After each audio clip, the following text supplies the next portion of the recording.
Alors justement, en parlant de catégorie de classification, T54, qu'est-ce que cette classification? Alors justement, ce sont tous les athlètes qui sont qui ont un handicap justement par rapport aux membres inférieurs. Donc ça concerne l'atteinte totale des membres inférieurs, l'absence des membres inférieurs, ou même simplement l'absence d'un ou des membres inférieurs. Donc, du coup, ces athlètes que nous allons voir concourir dans cette catégorie et sont spécialistes justement du sprint du 5000 mètres. Et nous allons avoir 2 Français. Et peut-être que nous aurons une médaille du côté de la France. On espère pouvoir aussi se débarrasser des 2 Thaïlandais hier qui ont fini 2e et 3e derrière Marcel Hugues, le grand favori. Les 2 Thaïlandais qui sont Putaret Kongrak et Prawat Waoram. Et ce sont 2 athlètes qui ont de l'expérience. Pour Waoram Prawat, il a 42 ans et il participe aux Jeux paralympiques depuis 2000, depuis les Jeux de Sydney en 2000. Donc lui aussi, il sait faire. Et l'autre Thaïlandais est plus jeune, lui, Putaret Kongrak, a 28 ans.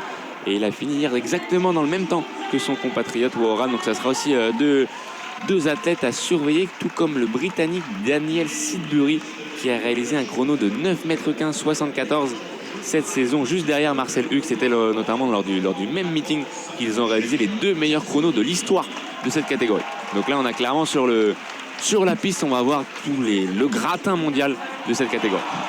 Et même comme j'ai dit précédemment, on va aussi avoir un choc générationnel, notamment entre Thibaut Dorat, qui est seulement âgé de 20 ans. C'est quand même exceptionnel simplement de faire ces championnats du monde de parathlétisme à seulement 20 ans, dont justement il va être confronté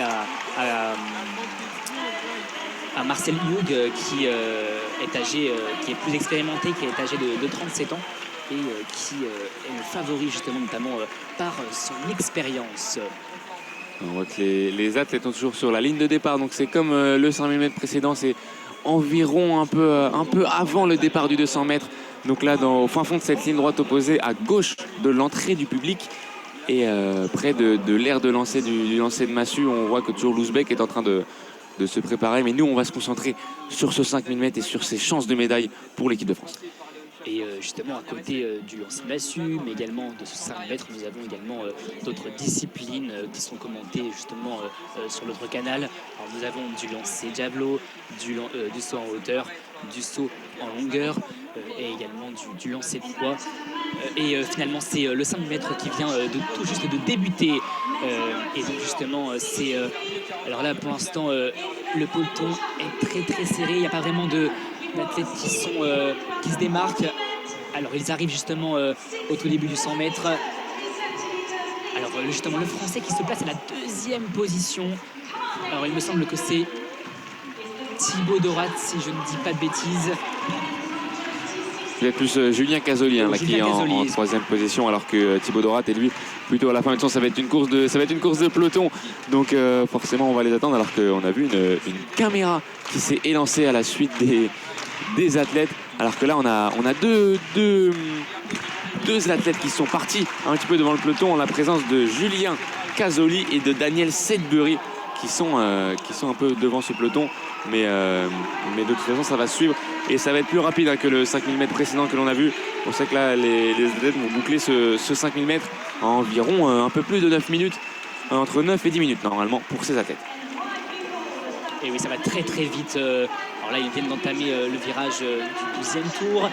Et là, pour l'instant, le peloton est très très serré, mais il y a quelqu'un qui se démarque. C'est Marcel Hugues, le Suisse, qui creuse un petit peu d'écart. Il a quand même 2-3 mètres d'avance, justement, avec notre Français, Julien Casoli.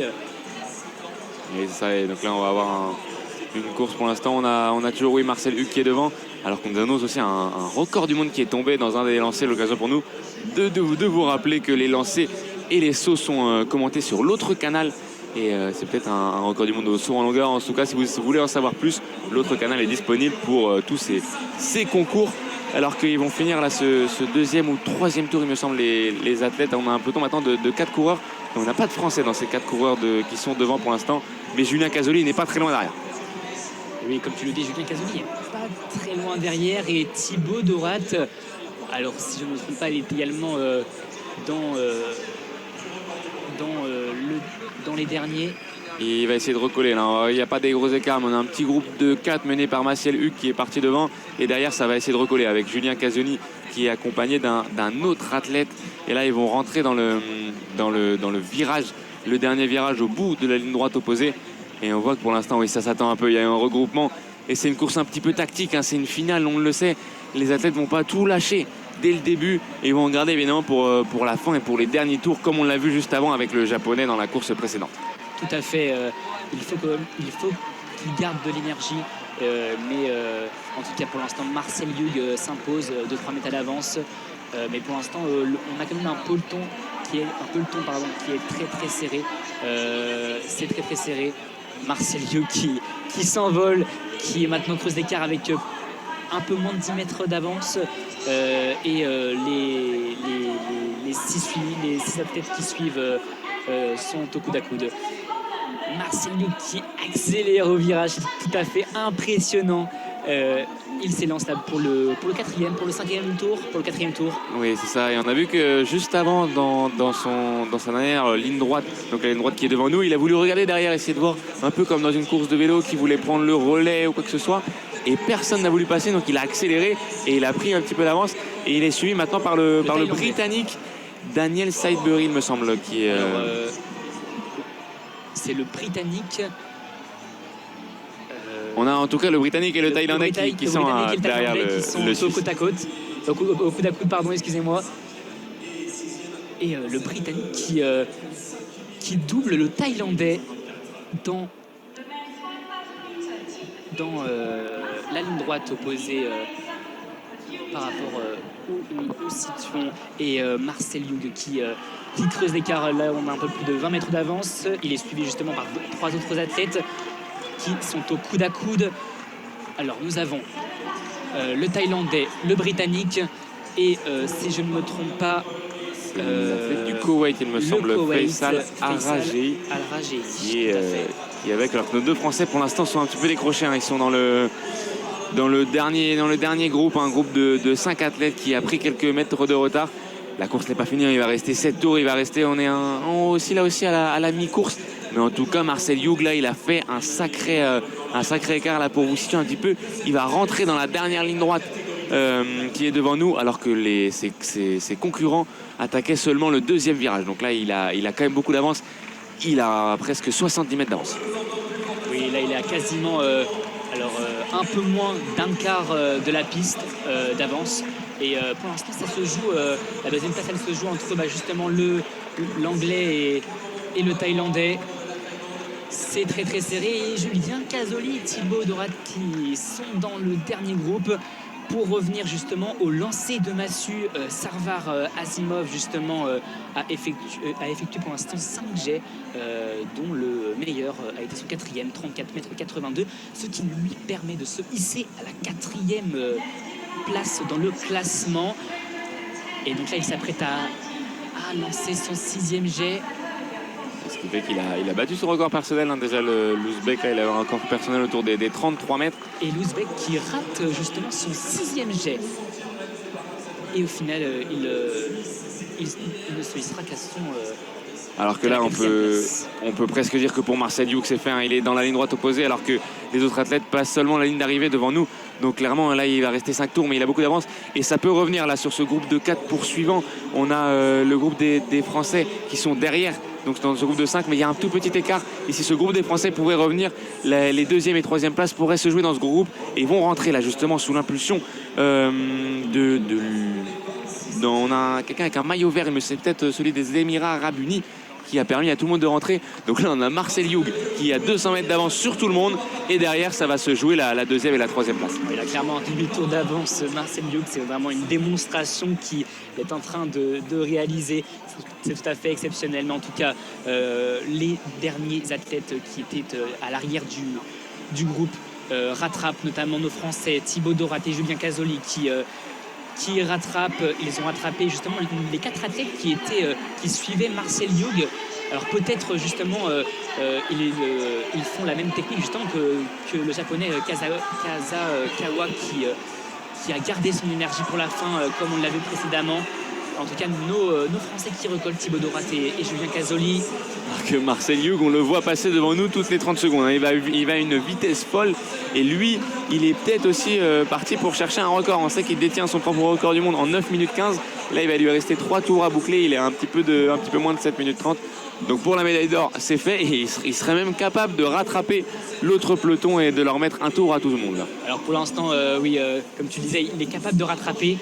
Là, je pense qu'il y a 150 mètres d'écart ça entre Marcel Hug et les autres athlètes. Et derrière, c'est très tactique. On voit que les athlètes ne prennent pas de risque. Il va leur rester 3 tours pour aller chercher une médaille. Julien Casoli, là, qui essaye de remonter un peu dans ce peloton, mais il est bloqué. C'est compliqué de passer. Il a voulu passer à la corde, là, dans la ligne droite devant nous. Il a été bloqué par un autre athlète, donc le peloton reste soudé. Mais malheureusement, les deux Français sont à l'arrière de ce peloton. Il va falloir qu'ils reviennent. Alors que Marcel Hug repasse une nouvelle fois cette ligne d'arrivée. Il va lui rester 2 tours, là, aux Suisses. 2 tours à boucler. Et le Thaïlandais et l'Anglais, qui étaient souvent deuxième, troisième, ont été doublés justement par Faisal Al-Rajei, l'athlète du Koweït. Donc justement, le groupe d'athlètes justement prennent le virage. Ils n'ont plus que quasiment 2 tours et demi à effectuer.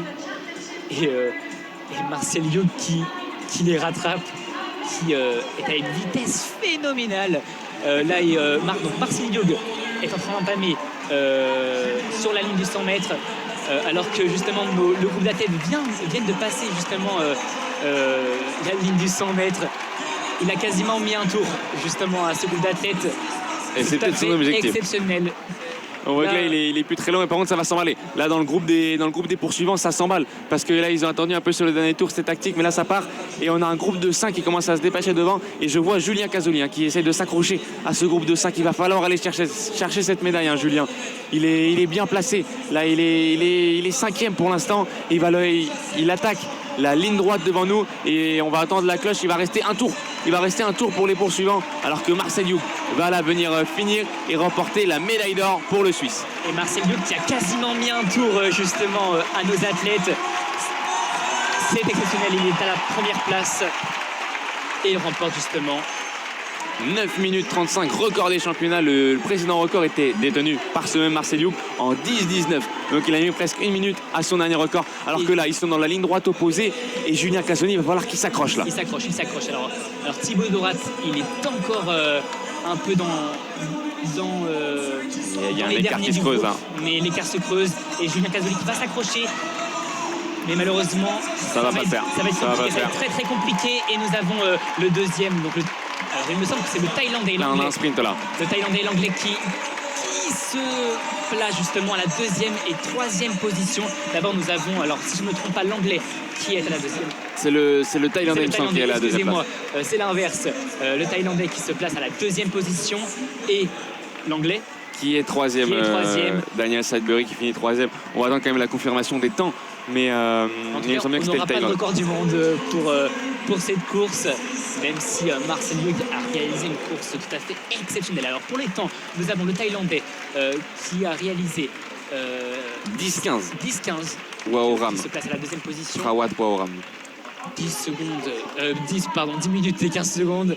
Et finalement, l'Anglais qui se place à la 3e position. Et nous avons l'athlète du Koweït, Faisal Al-Rajei, qui se place à la 4e position. Et ouais, ça ne sera pas encore pour aujourd'hui la médaille française. Il me semble qu'il prend la 6e position, Julien Casoli, parce que la 5e, en 10-18, Julien Casoli qui prend la 6e position. 7e, c'est le japonais Kubo. Et à la 5e place, on avait l'autre Thaïlandais, Konkrak, qui prend cette 5e place. Mais en fait, là, il y a eu... qui se place à la 8e, qui se place simplement dans les dernières positions. Alors que là, on a une interview en direct. On n'avait pas encore vu ça dans ces championnats du monde. Mais là, il a fait une telle performance, Marcel Hug, qu'il est interviewé là sur la piste. Et il est applaudi. Tous les gens sont debout ici à Charlotti pour applaudir Marcel Hug qui a réalisé une course phénoménale. Et il n'y a eu aucun débat sur ce 5000 mètres. Alors pour vous situer un peu plus, Marcel Hug est en plein milieu de la piste du 100 mètres. Justement aux côtés des autres athlètes qui le félicitent.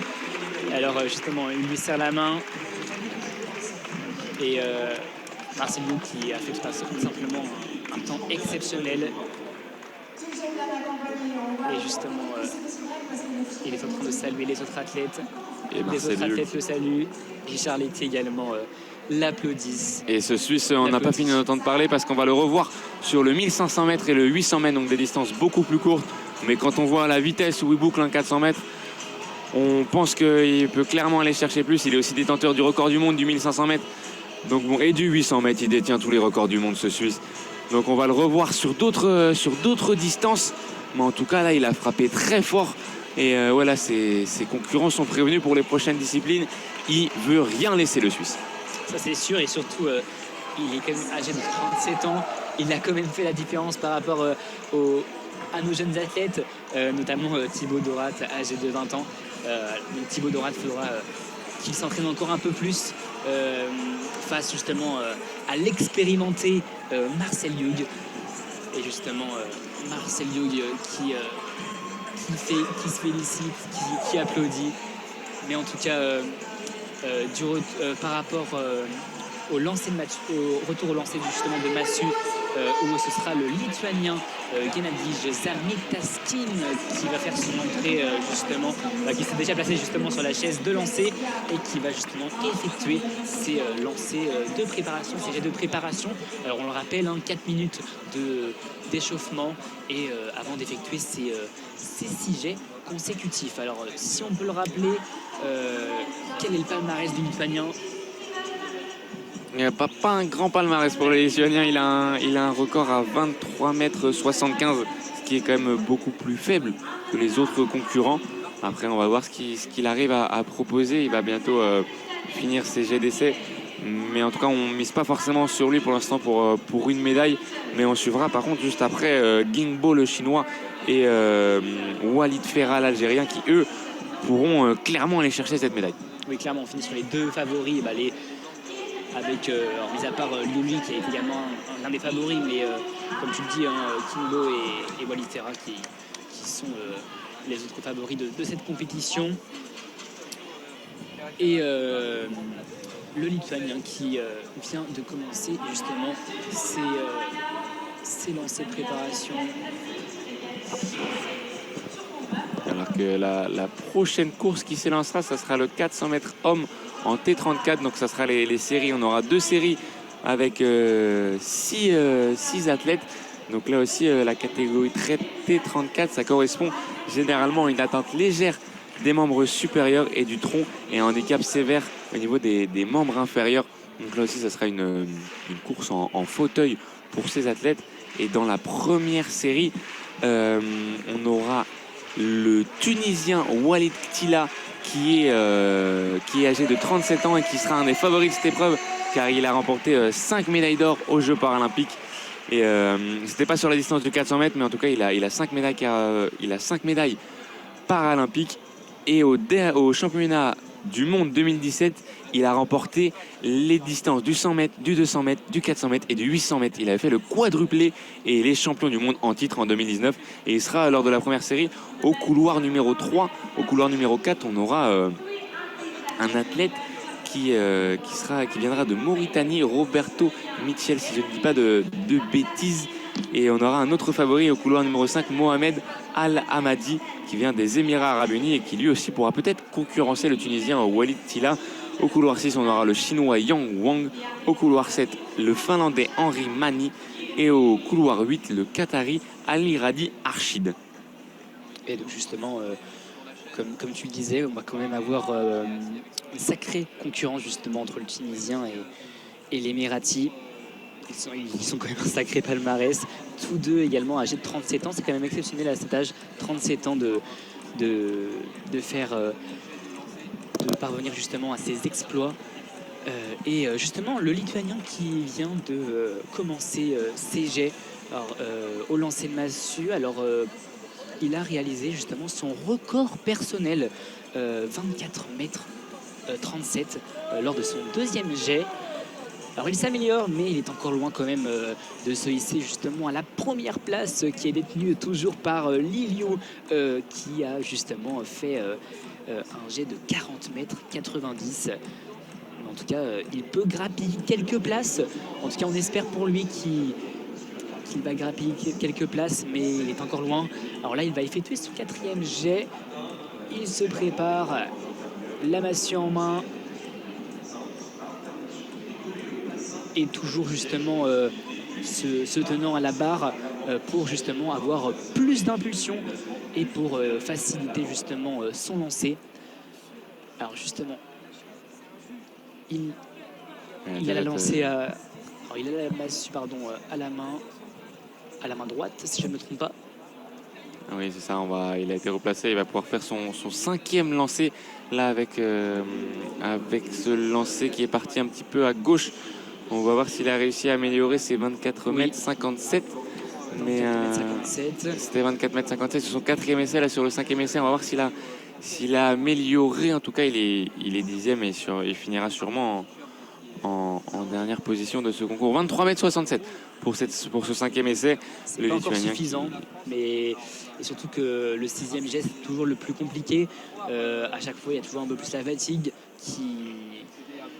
qui rentre dans les comptes, donc c'est toujours un peu compliqué pour le 6e jet, mais en tout cas il s'apprête à le lancer. Ah, on voit qu'il a... Ouais, là il est prêt de lancer. Ce sera comme un concours. Il a réussi à battre son record, hein, le Lituanien, donc il gardera forcément ça, mais forcément il ne pouvait pas prétendre à beaucoup plus haut. On va attendre de voir que son dernier essai, pour l'instant, comme tu le disais, il est bientôt prêt à lancer. Il a la massue dans la main. Il attend peut-être le go des officiels. Et on a peut-être un roulement des officiels là, parce qu'on les voit se balader sur l'aire de lancer. Donc on va peut-être attendre un petit peu avant ce dernier essai. Alors qu'au niveau du 400 mètres homme T34, la course va sûrement bientôt partir. Juste pour moi, une petite précision, je vous avais annoncé Roberto Michel au couloir 4, c'est un concurrent pour l'île Maurice et non pas pour la Mauritanie. C'était une erreur de ma part. En tout cas, les concurrents vont être présentés avec, pour commencer, Walid Ktila, le grand favori de cette course, en concurrence avec Mohamed Al-Hamadi, l'émirati, au couloir 5. Et on le rappelle, hein, l'enjeu de cette course, ce sont les 3 premiers, les 3 premiers qui seront justement qualifiés. L'autre série, justement, aura également les 3 premiers qui seront également qualifiés. Et après, ça va se jouer au niveau du temps, où les 2 plus rapides par rapport aux 8 premiers, justement, seront qualifiés pour la finale qui se tiendra justement demain soir, si je ne me trompe pas. Oui, la finale aura lieu sûrement demain soir de ce 400 mètres homme. On va vérifier tout de suite pour vous donner l'horaire exact de la finale qui aura lieu demain à 20h20. La finale de ce 400 mètres homme T34, dont on va suivre maintenant la première série.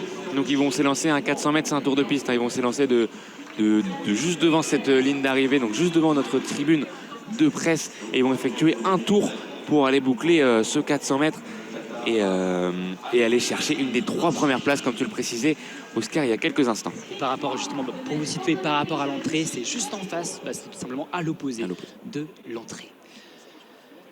Et donc justement, les athlètes qui se préparent justement à s'élancer. L'attention est à son comble. Charletti est sous silence. En attendant le départ de cette série de 400 mètres. Et le départ va bientôt être donné par la starter là, qui est juste devant nous, qui va s'éloigner un petit peu pour donner le coup de feu du départ. Et c'est parti pour ce 400 mètres, pour cette première série du 400 mètres, où c'est suivi encore une fois par une caméra. C'est assez... ça doit produire des très belles images. Mais nous n'avons pas tout, on les voit sur l'écran géant. En tout cas, au couloir 3, Walid Ktila qui commence à refaire son retard. Mais on a surtout l'Emirati qui est très bien parti au couloir 5. Mohamed Al-Hamadi qui a refait son retard sur le chinois Yang Wang qui était parti. Donc couloir 6. On a traversé la ligne droite opposée. Et on est aussi au couloir 8, le Qatari Al-Radi Arshid qui est bien passé. On est au 2e virage là. On va bientôt attaquer la dernière ligne droite. Et c'est le Tunisien qui est devant au couloir 3, comme vous l'avez annoncé, Walid Ktila qui va aller prendre facilement la première place au couloir 5, qui va prendre la 2e place, Mohamed El-Hamadi. Et c'est le concurrent de l'île Maurice, Roberto Michel, au couloir 4, qui va prendre la 3e place et la qualification pour la finale. Le chinois au couloir 6, Yang Wang, prend la 4e place. Il faudra qu'il attende peut-être un repêchage au temps. On verra en fonction de la 2e série de ce 400 mètres. En tout tout cas, 49 secondes et 49 centièmes. C'est pas encore son record personnel pour Walid Tila, je vais y arriver, donc le Tunisien. Mais il est très proche de son record de la saison. En tout cas, on a eu une course où il s'est imposé avec à peu près 2 mètres d'écart par rapport au deuxième, donc, qui est l'Émirati Mohamed Al-Hamadi. Et le Qui est troisième l'Émirati. qualifié, c'est le concurrent de l'île Maurice, Roberto Michel, pour cette troisième place. Wang boucle en 51-46. Le quatrième, on verra en fonction des chronos des autres si c'est plus rapide ou non. Alors que sur le lancer de massue, on est en train d'installer l'un des favoris, vous en parlez, King Bo, qui lui peut peut-être aller chercher la médaille d'or. On suivra ça. Et si vous voulez suivre en ce moment même au lancer du javelot, on a le français Kava Kava, qui est lui aussi une potentielle médaille sur l'autre canal. Le lancer de javelot est commenté par Paul et Lucas qui sont sur l'autre canal. Et en tout cas, je ne sais pas si on l'a précisé, mais en tout cas, le Lituanien a raté son 6e jet. Donc, ce ne sera pas suffisant justement pour grappiller, comme on le disait, quelques places. Donc là, pour l'instant, il se place à la 10e position du classement, justement avec un jet à 24,57 m. Et justement, par rapport aux Chinois qui le devancent, Li Liu, toujours en première position, qui maintient justement la première place avec 40,90 m. Et donc là, justement, nous allons avoir son compatriote, comme tu le disais, King Bo, qui va peut-être justement se hisser à la première place, qui a piqué la première place à son compatriote. Et justement, peut-être un record du monde. En tout cas, on l'espère. Peut-être il faudrait quand même qu'il arrive à battre son record de beaucoup. On verra ce qu'il arrive à faire. Je pense que pour l'instant, l'objectif pour lui est surtout de récupérer cette médaille d'or dans cette bataille qu'on va voir, cette bataille chinoise, si on peut dire ça comme ça. Et alors qu'au niveau du 400 mètres, on va avoir la deuxième série donc de ce 400 mètres T34 avec au couloir 3 le Thaïlandais Shaiwat Ratana, au couloir 4 l'Australien Reed McCracken, au couloir 5 le Chinois Wang Gong, au couloir 6 le Canadien Austin Smink, au couloir 7 le Qatari Mohamed Rachid Al-Koubaïsi et au couloir 8 l'Émirati Ahmed Nawad. Et comme on vous le disait pour la première série, les 3 premiers seront qualifiés directement pour la finale. Et après, on aura 2 repêchés au temps. Et là, au niveau des favoris, donc on a bien évidemment le Thaïlandais Shaiwat Ratana, qui justement a un record personnel qu'il a réalisé cette saison avec 48 secondes et 84 centièmes, suivi également de près du Canadien Austin Smink, avec 49 secondes et 60 centièmes, qui est également son record personnel qu'il a également réalisé cette saison. Et le troisième favori sera tout simplement le Chinois Wenhao Gong, avec son record personnel également qu'il a réalisé cette saison, 49 secondes et 98 centièmes. Donc ça va vraiment se jouer, ça va vraiment être très très serré entre ces trois-là. Et en tout cas, ça promet d'être très très serré pour cette course. Et ouais, on peut quand même. Tu parlais justement du record qu'il a établi cette année chez Wadratana. C'était tout simplement le record du monde. En battant son record personnel, il a battu le record du monde en 48,84. C'était aux Émirats à Sharjah le 22 février. Et il a même battu le record du monde du 800 mètres un mois plus tard. Donc une très belle année pour lui, qu'il espérerait forcément conclure par un titre mondial. Il sera au couloir numéro 3, le Thaïlandais de 27 ans. Qui va essayer d'aller prendre cette première place, alors qui sera forcément concurrencé, comme tu le disais, par le Canadien Smink et le Chinois Gong, et pourquoi pas aussi l'Australien McCracken au couloir 4 qui peut faire quelque chose. Et il va falloir prendre une de ces 3 premières places. Le départ va être donné dans quelques instants. Alors toujours pour situer nos athlètes justement du 400 mètres T34 sont placés donc justement à l'opposition, justement en opposition par rapport à l'entrée. Donc justement, vous avez l'entrée et nos athlètes justement sont à l'opposé de l'entrée, juste devant nous, juste de là où nous commentons. Alors que là, on est toujours sur la présentation au 400 mètres. Ils sont présentés au public les athlètes qui vont partir dans quelques instants. Alors pour l'instant, le public est concentré, lui, sur le Kava Kava au javelot. Et alors que le Chinois à la massue est installé, King Bo, il lui reste encore, il me semble, 3 minutes pour effectuer ses lancers d'essai. Et après, on vous tiendra évidemment au courant de l'avancée de son concours. Mais là, pour l'instant, on va suivre le 400 mètres, Oscar. Le 400 mètres qui promet d'être très très intense. ça promet d'être très serré, entre notamment nos 3 favoris, donc le Thaïlandais, le Canadien et le Chinois. En tout cas, Cheyewat Ratana, pour vous rappeler, part dans la colonne numéro 3. Nous aurons Reed McCracken, l'Australien, qui partira dans la 4e ligne, excusez-moi. Wen Ao Gong qui partira dans la 5e colonne. Austin Smink dans la 6e ligne. Mohamed Rachid Al-Koubessi dans la 7e colonne. Et Ahmed Nawad à l'extrémité, justement, en 8e, dans la 8e. Justement, nos athlètes qui sont prêts à s'élancer. Ouais, ça a été un petit peu long là, ça fait un petit moment qu'ils sont prêts. On sait qu'en même temps il y a d'autres concours, donc on a eu le temps de la présentation, mais ils vont bientôt pouvoir s'élancer, Oscar. Ils sont prêts justement. Cheyewat Ratana également prêt justement pour peut-être décrocher la première place. Il est favori, il le sait, mais en tout cas, il ne faut pas qu'il ne subisse la pression. Et nos athlètes viennent de s'élancer. Cheyewat Ratana qui fait un très très bon départ, mais pour l'instant l'écart ne se creuse pas. Cheyewat Ratana qui double justement le Qatari à ses côtés, l'Australien à ses côtés. Cheyewat Ratana qui double tout le monde. Il se place en 2e position et ils viennent d'effectuer la ligne droite. Et là, donc ils partent dans le virage. C'est la dernière ligne droite. Et le Thaïlandais, justement, qui se place en première position, qui est suivi de près, justement, par Austin Smink, le Canadien, qui est suivi également par le Chinois. Et c'est finalement Cheyewat Ratana qui s'impose. On l'avait dit, l'ordre était parfait. Cheyewat Ratana qui décroche sa place en finale, en première position. Donc avec un chrono de 49 secondes et 1 centième. Gros chrono, hein. Il est à 17 centièmes de son record du monde. C'est rien du tout, hein. On a vu le Canadien qui a pris la 2e place. Il a même été mis à 49 secondes le chrono du Thaïlandais. Le Canadien qui prend la 2e place, Austin Smink. Et il me semble que c'est le Chinois Wen Ao Gong qui prend la 3e place. Oui, c'est ça, en 50-39. 50-35 qui sont donc les 3 qualifiés directement pour la finale. Et c'est même le record du championnat, 49 secondes, même s'il n'est pas loin de son record personnel, ça reste quand même un très très beau chrono, le record du championnat.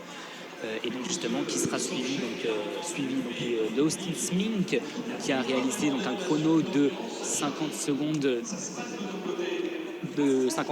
Ouais, il était au-dessus des 50 secondes. On va attendre d'avoir son chrono exact. Et on va aussi regarder qui sont les repêchés au temps après ces deux séries. Et justement, du côté de la massue, nous avons un world record qui vient de s'effectuer, un record du monde. On vous a dit qu'on vous tiendrait au courant.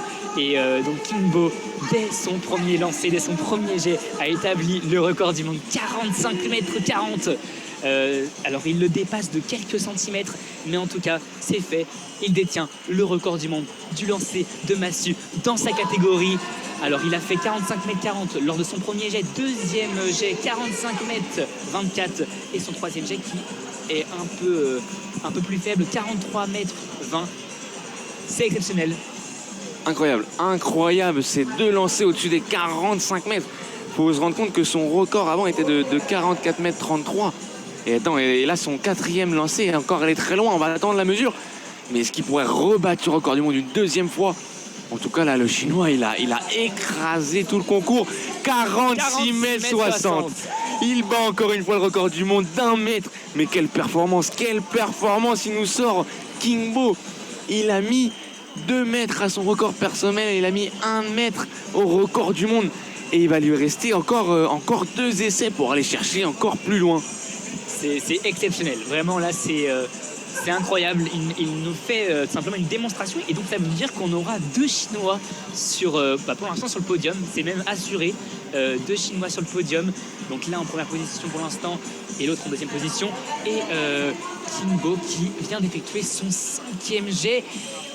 En tout cas, Il ne battra pas le c'est son au-dessus record. des 40 mètres, mais ce ne sera pas suffisant pour battre encore, pour battre son record du monde, son record personnel. Alors c'est au-dessus des 40 mètres. C'est assez impressionnant parce que là, ça veut dire que ces 5 jets sont au-dessus des 40 mètres et le meilleur jet du deuxième est à 40 mètres 90. Ça veut dire que ces 5 meilleurs jets sont au-dessus de tous les autres jets du concours. C'est-à-dire qu'il est au-dessus du concours à un niveau, c'est clairement n'importe quoi ce qu'il est en train de réaliser le Chinois. Clairement, c'est stratosphérique. Je pense que c'est le bon terme. Il fait une performance incroyable et il va effectuer son 6e jet, peut-être un nouveau record du monde. Massue à la main droite. Ça a été et loin. Il vient de le tirer, c'est très très loin, Peut-être pas atteindre encore une fois les 45 mètres. Mais ce ne sera peut-être pas suffisant pour battre encore une nouvelle fois son record du monde. C'est en dessous là pour le Chinois, 42 mètres 52. 42 mètres 52, mais c'est tout de même stratosphérique. 5 jets au-dessus des 40 mètres. 6 jets, pardon, au-dessus des 40 mètres. Là, c'est incroyable. Il va nous rester l'Algérien dans ce concours, Walid Ferra. Mais là, ça va être très compliqué de faire mieux. Qui peut peut-être justement se hisser justement à la 3e place et piquer justement la 3e place à son compatriote Ahmed Meideb. Mais en tout cas, ça va être très très compliqué puisque là, on a du très très haut niveau et Walid Ferra, justement, son record personnel, il est quand même à 40 mètres 95. Il l'a effectué cette saison. Donc, pour moi, en tout cas, on espère, mais en tout cas, il y a de grandes chances quand même qu'il se hisse à la 3e position. Voire même à la 2e place, même si ça va être très très compliqué de battre le nouveau record du monde de Kimbo. Et pendant ce temps-là, nous allons avoir une autre course. Ouais, les demi-finales du 400 mètres T11. Donc T11, comme on vous l'a dit tout à l'heure, c'est la cécité totale. C'est-à-dire que l'athlète court avec un guide qui n'a pas le droit de le tirer vers l'avant, le guide. Et il n'a pas le droit non plus de passer la ligne avant. C'est l'athlète qui doit passer la ligne avant le guide. Et donc on aura 2 demi-finales avec 4 concurrentes. Les premières de chaque série seront automatiquement qualifiées pour la finale. Et après on aura 2 repêchés au temps. Donc dans la première série, et c'est un fait assez... dans la première demi-finale pardon, c'est un fait assez rare. Les 3 coureuses, donc la polonaise Johanna Mazur, la brésilienne Julia Dos Santos et la chinoise Xingqing Liu étaient dans la même série hier, c'est-à-dire qu'elles ont déjà couru toutes les 3 hier. Aujourd'hui, elles vont courir toutes les 3 avec en plus la colombienne Ioni Salcedo. Donc c'est assez étonnant. Et cette colombienne Ioni Salcedo, elle est seulement âgée de 19 ans et elle a réalisé cette saison 59 secondes 61. C'est assez incroyable. Et surtout, hier, elle a remporté tranquillement sa série pour se hisser dans ces demi-finales. Donc elle est clairement la favorite de cette course, Ioni Salcedo, la colombienne de 19 ans. Et Walid Ferra, pendant ce temps-là, qui est en train de se placer sur sa chaise. Alors on le rappelle, 4 minutes d'échauffement. Il a le droit de lancer autant de fois qu'il le désire avant de réaliser ses 6 jets consécutifs et peut-être se hisser sur le podium, grappiller la place à son compatriote Ahmed Meideb, ou voire peut-être grappiller la deuxième place, celle de Lin Yu pour l'instant, et peut-être réaliser un record du monde, même si pour l'instant Kimbo nous a fait une performance digne des plus grands.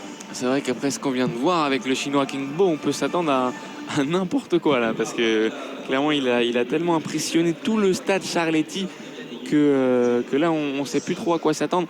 On va quand même peut-être suivre ce 400 mètres féminin T11 le temps que l'Algérien s'installe au lancer de massue. Donc pour vous rappeler rapidement les concurrentes, au couloir 1 on aura Johanna Mazur, la polonaise, accompagnée de son guide Michal Stawicki. Au couloir numéro 3, la brésilienne Julia Dos Santos, accompagnée de son guide Mateus De Santos Oliveira. La chinoise Xingqing Liu au couloir 5, accompagnée de son guide Chengmin Chen.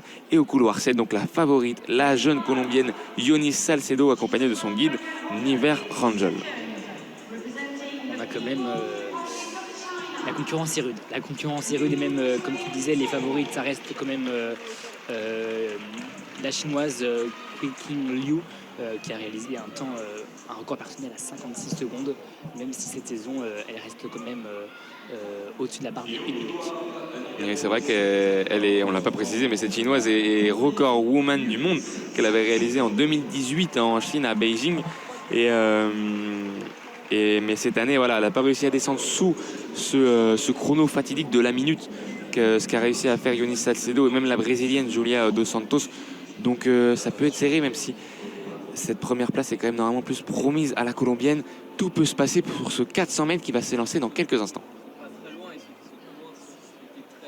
Pour l'instant, on continue de les présenter et il va maintenant falloir qu'elles aillent sur peut-être leur starting block. Oui, c'est ça. Les athlètes qui vont s'approcher de leur starting block avec l'aide de leur guide, évidemment, parce que pour s'installer et trouver ces bonnes marques, et c'est forcément pas facile. Donc le guide est là aussi pour aider dans cela.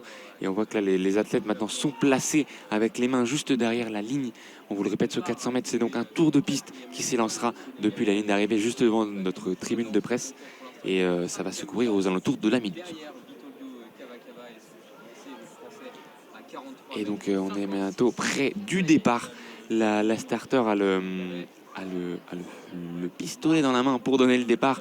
Et les athlètes sont tous, donc on a 4 athlètes et 4 guides qui sont sur le terrain au couloir 1, au couloir 3, au couloir 5, au couloir 7, alors que le départ est donné sur ce 400 mètres. Et on va suivre tout de suite le départ de la chinoise, peut-être qui va essayer de revenir vite sur la colombienne qui est partie au couloir 7. Pour l'instant, il n'y a pas de gros écart. Peut-être la polonaise qui a un peu de mal au couloir 1, qui se fait un petit peu distancer. Mais en tout cas, au niveau de la chinoise et de la colombienne, ça part plus ou moins dans les mêmes allures. Elles sont là au milieu de la ligne droite opposée. C'est pour l'instant assez serré au niveau des écarts. On va attendre ce deuxième virage, le deuxième virage dans lequel va rentrer maintenant la colombienne Yonis Salcedo, qui va attaquer ce deuxième virage, alors que la brésilienne Julia dos Santos est en train de revenir sur la chinoise là, dans ce deuxième virage.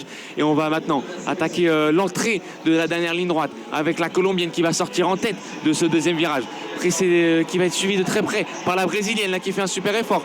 Julia dos Santos qui est presque au coude à coude avec la colombienne. Il va rester environ 70 mètres à faire, alors que la colombienne peut-être commence à craquer. On voit la brésilienne qui va peut-être essayer de jouer. Ça va peut-être se jouer à rien du tout, peut-être à la photo finish, alors que la chinoise remonte. La chinoise va peut-être le faire.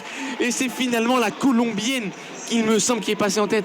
Ça va se jouer à rien avec la brésilienne, alors que la chinoise finit, il me semble, 3e. Oscar, tu vas me dire, toi, ce que tu en as pensé là. Alors c'était exceptionnel et je ne m'attendais même pas à ce retour de la chinoise qui nous a impressionnés. Elle est revenue de loin.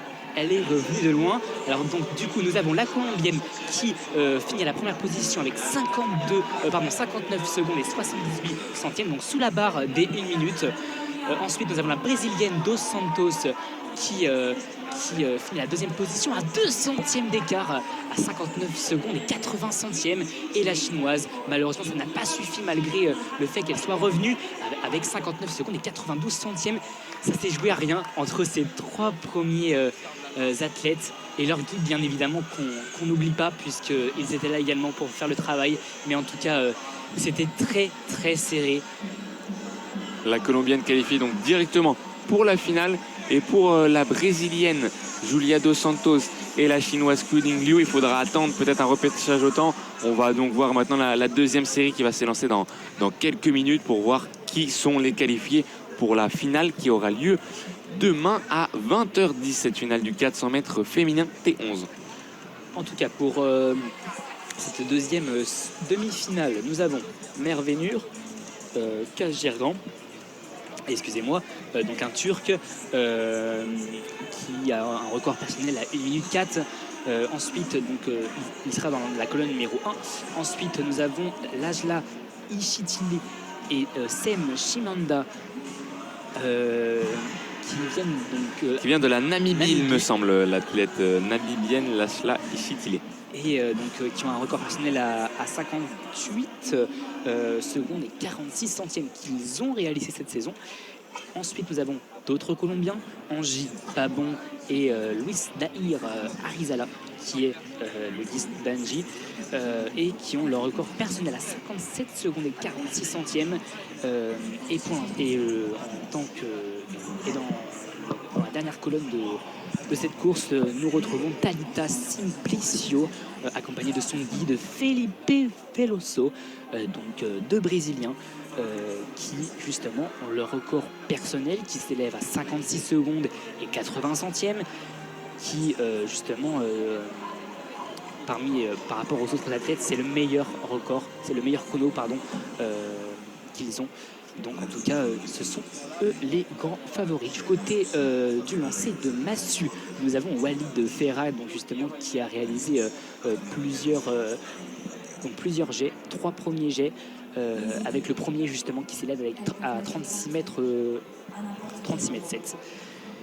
Et justement, son deuxième jet, 34 mètres 22, son troisième jet, 35 mètres 60. Mais pour ça ne suffit pas pour dépasser son compatriote Ahmed Meibeb qui conserve la 3e place. Ouais, on va pouvoir suivre ces 3 derniers lancers là, pendant que les athlètes du 400 mètres se mettent en place. Il va lui rester 3 lancers pour aller grappiller. Elle est à 1 mètre, 1 mètre et demi pour prendre cette médaille à son compatriote. Là, il est sur la chaise. Il va bientôt lancer ce 4e essai. Et il va se préparer encore un petit peu. L'Algérien Walid Ferra qui peut aller chercher cette médaille, hein, clairement. Il en a les moyens. Son record, on le disait, est à 40 mètres. Il est actuellement à 36 mètres là, dans ce concours. Et il va falloir qu'il aille chercher encore plus loin. Et c'est bon, là, ça va être maintenant prêt pour son 4e lancé. Walid Ferra qui s'élance qui commence à mettre son buste en arrière pour faire ce mouvement de va-et-vient pour effectuer ce lancer. Il va bientôt pouvoir l'effectuer. Là, il commence enfin à faire ce mouvement et il envoie la massue très loin, très loin, très loin. Est-ce qu'il a atteint ses 37 mètres? C'est pas sûr. Là, il est peut-être plus autour des 35 mètres, Oscar. Autour des 35 mètres, comme tu le dis. Alors, on attend la vérification. Mais en tout cas, je pense que ce ne sera pas suffisant pour battre le jet de son compatriote qui, on le rappelle, est à 37 mètres 50. Et ce n'est pas suffisant. Son jet s'élève à seulement 33 mètres 43. Alors, est-ce qu'on a la fatigue qui joue, puisque là, il est clairement loin de son record personnel qui s'élève à 40 mètres. Mais il lui reste encore 2 lancers. Et c'est le 5e jet. Donc là, il fait son mouvement de va-et-vient avec son buste pour lancer une 5e fois la massue. Et ça va loin, ça va loin, ça va loin. Mais ça ne suffit pas, je pense. Il va être encore autour de ces 35 mètres. Voire même un peu moins des 35 mètres, si je ne dis pas de bêtises. Alors on attend la vérification, c'est loin mais c'est pas encore suffisant. 34 mètres 74, en dessous des 35 mètres, ça va être compliqué. Ça va être très très très compliqué pour ce 6e et dernier jet de la compétition, pour cette finale de F32, de lancer de massue, classification F32. Et c'est maintenant pour la médaille pour Walid Ferra. Là, dernier jet. Il va bientôt l'effectuer. Là, il effectue ses petits échauffements juste avant ce jet. Et là, il va basculer en arrière pour aller bientôt lancer cette massue pour le dernier essai. Et ça va peut-être un peu plus loin. On va attendre la mesure. On est peut-être autour des 36 mètres pour l'Algérien. On va attendre la mesure des officiels. Alors, elle est partie en cloche, sa massue. Et peut-être un peu trop en cloche.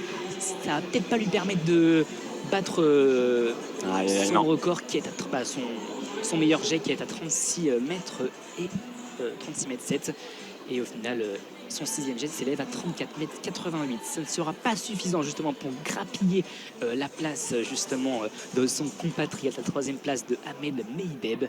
Donc pour l'instant, nous avons le classement final avec Qingbo qui se place à la 1re position, Li Liu à la 2e position, donc 2 Chinois en tête, et suivi de deux Algériens, Ahmed Meibeb et Walid Ferra. Alors que la prochaine course, la 2e demi-finale du 400 mètres T11 s'apprête justement à commencer. Ouais, on va présenter les athlètes. Donc juste pour conclure sur ce concours, double médaille chinoise, une médaille algérienne et surtout un record du monde pour Qingbo qui là a écrasé cette compétition. Voilà, tous ces jets, ces 6 jets sont au-dessus de tous les autres jets du concours de tout autre concurrent. Donc là, clairement, il n'y avait aucun débat et il prend cette couronne mondiale à son compatriote Liu Li. C'est vraiment la statistique à se rappeler aujourd'hui. 46 mètres 60, c'est peu commun. C'est historique. Essayez chez vous de lancer une massue à 46 mètres. En tout cas, le 400 mètres T11 s'apprête justement à commencer. Et justement, nous avons la petite caméra mobile qui est sur la piste. Alors que oui, juste avant ce départ du 400 mètres, on voit quand même sur la piste que du coup, celle qui était censée s'élancer du couloir numéro 1, la Turque Merve Kajiran, ne s'élancera pas, peut-être blessée de dernière minute. En tout cas, elle n'est pas sur la piste. Donc on aura une demi-finale avec 3 participantes. Et on vous le rappelle, la première sera directement qualifiée pour la finale, tandis qu'on aura ensuite 2 repêchés au temps. Et là, c'est 3 athlètes entre la Namibienne Lasha Ishitile, la Colombienne Angie Pabon et la Brésilienne Thalita Simplicio. C'est très serré au niveau de leur chrono de référence. Donc on va avoir une très belle course dans cette deuxième demi-finale du 400 mètres féminin T11. Ça promet d'être très serré, justement, les athlètes qui se placent sur les starting blocks, justement devant les starting blocks pour l'instant. Ils s'apprêtent justement à s'élancer juste là. Alors ils se placent justement les pieds dans les starting blocks, les mains juste derrière la ligne. Alors, les athlètes justement qui se placent, suivis justement de leur guide. Alors, ils se placent. En tout cas, ça promet d'être très serré entre ces 3 athlètes, avec également accompagnés de leurs guides respectifs. Alors, nous avons dans le couloir numéro 3 la Namibienne, dans le couloir numéro 5 la Colombienne et dans le couloir numéro 7 la Brésilienne. Alors que le départ est donné, justement, la Namibienne, excusez-moi, fait un départ excellent, mais c'est toujours justement la Colombienne qui se maintient. L'écart pour l'instant se creuse un petit peu. On voit que la Brésilienne justement est en tête pour l'instant, même s'il y a encore le virage à effectuer. Et nous saurons vraiment, pour l'instant, l'écart ne se creuse pas, ou du moins on a encore la Brésilienne justement qui part en tête. Le virage vient de s'effectuer, les 3 athlètes sont en virage et c'est la Brésilienne justement qui sort en tête de ce virage, suivie justement de la Colombienne et suivie de la Namibienne. La Brésilienne justement qui creuse l'écart à plus de 10 mètres, et c'est finalement la Namibienne qui rattrape justement la Colombienne. Ça se joue à rien, et la Namibienne justement qui se place justement à la 2e position. La Brésilienne justement qui a creusé l'écart à 10 mètres d'avance. Et finalement, c'est la Colombienne qui finit en dernière position. Alors la Brésilienne, justement, comme je viens de le dire, qui a fini à la première position, qui remporte justement cette course avec 56 secondes et 78 centièmes, suivi justement de la Colombienne qui a fini en 2e position, justement, avec 58 secondes et 38... excusez-moi, la Namibienne qui a fini justement avec 58 secondes et 38 centièmes, et la Colombienne qui finit avec 58 secondes et 60 centièmes. Alors là, je pense que ça se joue au temps, et je pense même que la Colombienne est qualifiée. C'est possible, on va vérifier ça. En tout cas, c'est un chrono formidable pour la Brésilienne qui bat son record personnel qui était de 56,80. Et là, elle a réalisé une course, elle est partie fort, elle a fini fort, il n'y a pas eu de temps faible dans sa course. On va vérifier qui sont les qualifiés au temps. Parce qu'on le sait, du coup, Yoni Salcedo était la qualifiée sûre de la première demi-finale. Ici, c'est la Brésilienne Thalita Simplicio. Et donc, on aura aussi 2 qualifiés au temps. Et ces qualifiés au temps, ce seront, comme tu le disais très bien, Paul, la Colombienne Angie Pabon avec ce temps de 58,60. Et la Namibienne qui a réalisé une dernière ligne droite phénoménale, Lasha Ishitile. Donc, on aura une finale demain à 20h10 composée de Simplicio la Brésilienne, Ishitile la Namibienne, Pabon la Colombienne et une autre Colombienne, Yoni Salcedo. Clairement, la Namibienne a rattrapé son retard par rapport à la Colombienne qui se voyait déjà à la 2e position, si je puis me permettre, puisque elle a un peu ralenti sur les derniers 100 mètres. C'est dommage, puisqu'elle aurait pu justement grappiller la 2e place, mais c'est finalement la Namibienne qui prend la 2e place. Mais en tout cas, peut-être que ces 3 athlètes, justement, comme tu l'as dit, elles vont tout en finale. C'est ça, les 3 athlètes vont en finale comme Yoni Salcedo dans la première course. Et oui, comme tu disais, je pense que même la Colombienne dans cette deuxième demi-finale, à la fin, elle pouvait plus trop. Elle était vraiment, je pense, au bout. Alors qu'on a vu que la Namibienne a réussi à accélérer sur la fin. En tout cas, on vous l'a dit, on retrouvera la finale de ces 4 concurrentes demain à 20h10. Et il va nous rester une course pour conclure cette soirée. Et ça va être la finale du 400 mètres féminin en T37. Donc cette catégorie, elle correspond généralement à une atteinte sévère d'un membre supérieur, d'un membre inférieur associé et au tronc de manière latérale. Donc on aura 7 concurrentes, il me semble. 7 concurrentes avec la très jeune belge Selma Van Kerm au couloir 2, âgée de 17 ans. Et la sud-africaine Cheryl James au couloir 3, la chinoise Fen Xiang au couloir 4, l'ukrainienne Natalia Kobzar au couloir 5, la favorite colombienne Karen Palomeke au couloir 6, l'ukrainienne Alina Terek au couloir 7 et enfin la sud-africaine Yetzel Kou au couloir 8. La course s'élancera dans à peu près 5 minutes là. Alors justement, au niveau des favoris, on retrouve quand même la chinoise Fen Yang qui a été vainqueur des derniers Jeux paralympiques à Tokyo en 2021. Après, on retrouve également dans les favoris la colombienne Karen Palomeke qui justement a un record personnel qui s'élève à 1 minute 35.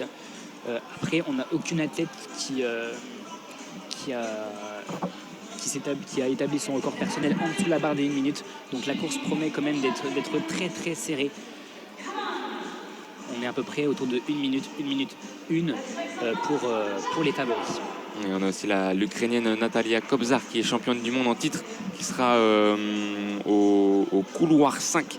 Donc on aura vraiment les 3 favoris sur les 3 couloirs principaux, au couloir 4, 5 et 6, qui seront vraiment à suivre et qui devraient vraisemblablement se partager les médailles, même si évidemment les surprises ne sont pas exclues.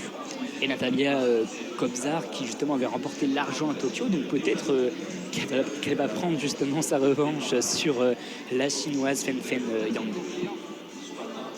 Ouais, on a pour l'instant les athlètes qui sont en place pour nous. On peut faire peut-être un dernier tour de stade. Les tribunes se sont un petit peu déremplies, si je puis dire. On sait que les passages des Français notamment sont passés. Au niveau des concours, il reste encore des essais au javelot. Si vous voulez, c'est encore commenté à côté de nous par Paul et Lucas sur l'autre canal. Et ce sont les 2 dernières épreuves, je pense, le lancer de javelot et la course que l'on va vous commenter. Et ça commence à s'assombrir. Là, vraiment, oui. La lumière naturelle n'est plus vraiment, c'est plus la lumière artificielle qui éclaire ce stade pour cette dernière course du 400 mètres féminin T37. Et toujours pour vous situer, par rapport à l'entrée, nos athlètes justement du 400 mètres T37 se situent justement à l'opposé d'entrée. Et c'est de là que justement qu'elles partiront pour effectuer justement un tour de piste. Il va falloir qu'elles attendent encore un peu. C'est peut-être aussi par rapport au programme officiel. On sait que cette compétition est très cadrée. C'est une compétition de niveau international et le départ est prévu à 21h22. Donc il est actuellement 21h19. Donc les athlètes, malheureusement, sont elles en place pour commencer la course. Mais elles vont devoir attendre un petit peu qu'on leur donne le feu vert. Et voilà l'occasion peut-être pour nous de commencer à vous parler du programme de demain. Ou on le fera peut-être plus après. On peut rapidement vous dire qu'il y aura encore beaucoup d'événements demain qu'on vous détaillera tout à l'heure et des chances aussi de médailles françaises. On vous détaillera tout ça à la fin de ce 400 mètres avant de vous quitter. Mais pour l'instant, on va se concentrer sur cette dernière épreuve et sur les dernières médailles qui vont être décernées ce soir. Tout à fait. Alors, nos athlètes justement sont prêts justement à s'élancer, mais d'abord, on va les présenter. Et pendant ce temps-là, vous pouvez suivre justement le lancer de javelot qui continue. Ce n'est pas encore terminé. Et justement, nous avons notre Français Vittorio Cavacava qui justement est encore en compétition. Alors, et justement, vous pouvez le suivre sur le canal sur l'autre canal de Paul et Lucas. Donc peut-être qu'il a réalisé une bonne performance. En tout cas, vous pouvez aller le suivre directement sur l'autre canal. On voit que les athlètes de ce 400 mètres essaient de rester chauds, notamment la Sud-Africaine au couloir 3 qui danse un petit peu pour se détendre avant cette course. La Sud-Africaine Cheryl James qui est la doyenne de cette course, née en 1986. Oscar, je te laisse faire le calcul, ça fait quel âge? 86, ça fait quasiment 40 ans, 38 ans. Non, 37 ans, si je me trompe pas. 37 ans exactement, Oscar. Contrairement justement à la cadette de cette course qui est née en 2006. Peux-tu me faire le décompte 2006, donc la Belge Selma Van Kerb, qui est née le 26 septembre 2006. Elle a donc actuellement 16 ans. Elle aura 17 ans dans 2 mois. La Belge au couloir numéro 2. Je ne pense pas qu'à 16 ans, on était sur une piste internationale. Et on va voir ce qu'elle arrive à réaliser. En tout cas, on s'approche. Et là, dans le stade, on présente au couloir numéro 7 Alina Terek, la jeune Ukrainienne, elle aussi, âgée de 18 ans, qui sera au couloir numéro 7 et qui représentera l'Ukraine. Et au couloir numéro 8, on aura la Sud-Africaine qui est actuellement montrée sur les écrans géants de ce stade Charletti, Liesel Gouv, la Sud-Africaine, au couloir 8. Encore quelques secondes avant le début de cette course, puisque là on annonce le départ, les athlètes qui sont juste derrière la ligne. Alors justement, elles vont s'avancer justement devant leurs starting blocks respectifs.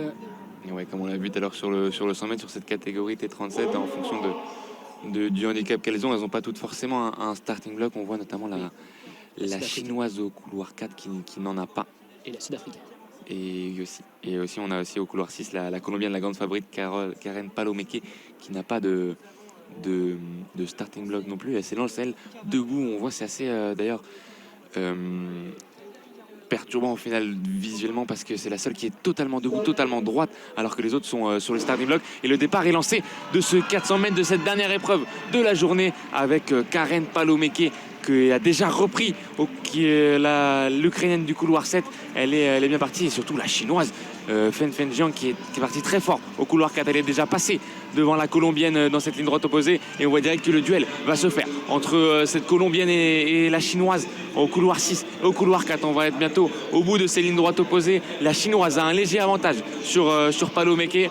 On va entamer ce deuxième virage. La chinoise qui cale un peu, et de la Palomeke qui est plus grande, qui commence à allonger la foulée dans cette sortie de deuxième virage. On va attaquer cette dernière ligne droite, et Palomeke qui va sortir en tête du dernier virage, et Palomeke qui va maintenant avoir un peu plus de 50 mètres à parcourir pour aller chercher cette médaille d'or. Il va pas falloir qu'elle craque, la Colombienne, alors qu'on voit au couloir numéro 5, c'est l'Ukrainienne Kobzar qui revient sur la chinoise, alors que Palomeke, est-ce qu'elle va le faire l'Ukrainienne au couloir numéro 5 qui revient sur la Colombienne?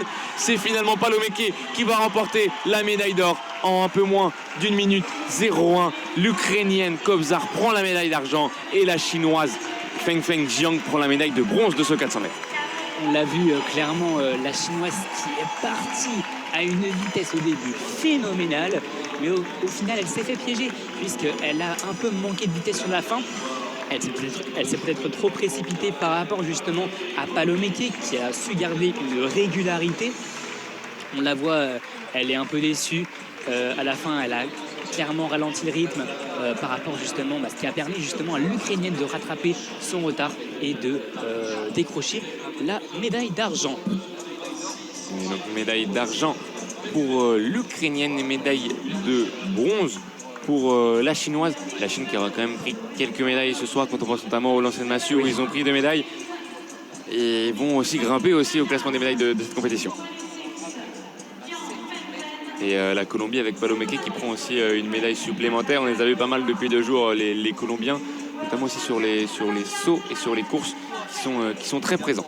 En tout cas, on peut retenir que la Chine, le Brésil, la Colombie ont décroché pas mal de médailles aujourd'hui.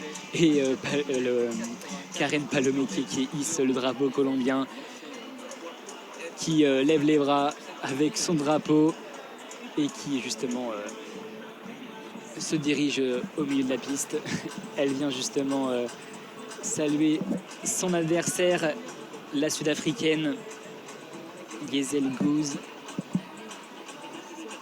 En tout cas, Karen Palomike qui a fait une course incroyable. On a encore eu beaucoup de records quand on regarde sur cette course. L'Ukrainienne qui finit deuxième bat son record personnel. Kobzar qui avait un record personnel à 1:01:47 a fini en 1:01:33. Et la Belge aussi qu'on avait parlé au début de cette course, qui est née en 2006. Donc elle finit dernière de cette course. Mais on va dire qu'elle a battu encore son record personnel. Donc c'est déjà une super performance. Et pour les prochaines compétitions, on risque souvent de la revoir dans cette catégorie. En tout cas, même si elle a fini dernière, il faut se confronter justement aux meilleurs pour gagner en expérience. Et il faut la saluer. Alors que là, on voit que ça commence à ramasser un peu partout. L'épreuve du javelot sur notre autre canal est terminée. On voit nos collègues qui commencent à débrancher. Et Charletti qui se vide petit à petit. On voit les spectateurs qui quittent le stade sous ce beau soleil couchant qui se couche. Et cette journée se termine, mais il en reste encore des très belles. On peut rapidement vous énoncer un petit peu les têtes d'affiche de demain matin. On aura Axel Zorzi, le Français, qui nous a fait une superbe dédicace cet après-midi, que l'on salue aussi, qui disputera les séries du 100 mètres. Sur les séries du 200 mètres féminin, on aura aussi Alice Mété et Célia Terki.